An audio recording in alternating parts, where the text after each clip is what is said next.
Samantala, formal na raw na inalok ni DILG Secretary Mar Rojas si Senadora Grace Poe na maging running mate niya sa eleksyon 2016 nang magpulong ang dalawa kamakailan. Inihilan tulad ng kalihim sa tambalang Aldab ang Mar-Poe tandem nang mangyayari rin daw sa tamang panahon. Mula naman sa Laguna, may ulat on the spot si Salima Refran. Salima? Connie, nagpulong na nga sina DILG Secretary Mar Rojas at Senadora Grace Poe. Mismong si Rojas ang nagkumpirma niyan sa pagharap sa media sa pamamahagi ng patrol jeeps dito nga sa Camp Vicente Lim sa Canlubang, Laguna. Ayon kay Rojas, maayos ang naging pag-uusap nila ni Poe. Tumagal daw ng ilang oras ang kanilang pulong. Natanong kung bakit tumagal, masarap daw kasi ang pagkain, sabi ni Rojas.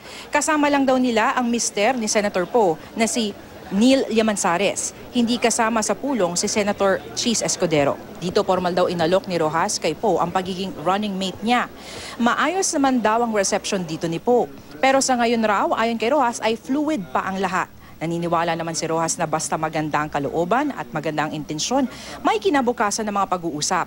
Natanong si Rojas kung kailan kaya makikita ang tambalang Mar-Poe. Dito, Connie, ay hinalintulad niya ang tambalan nila ni Poe sa sikat na tambalan ni na Alden at Yaya Dab. Yung tandem na yan ay parang si Aldab lang yan eh. Diba? Hashtag may tamang panahon. So mangyayari na yan sa tamang panahon. Itong mga bagay na ito ay fluid, parating fluid yan. At ang mabuti naman ay basta maganda ang kalooban at maganda ang intensyon, then may kinabukasan itong mga pag-uusap na ito.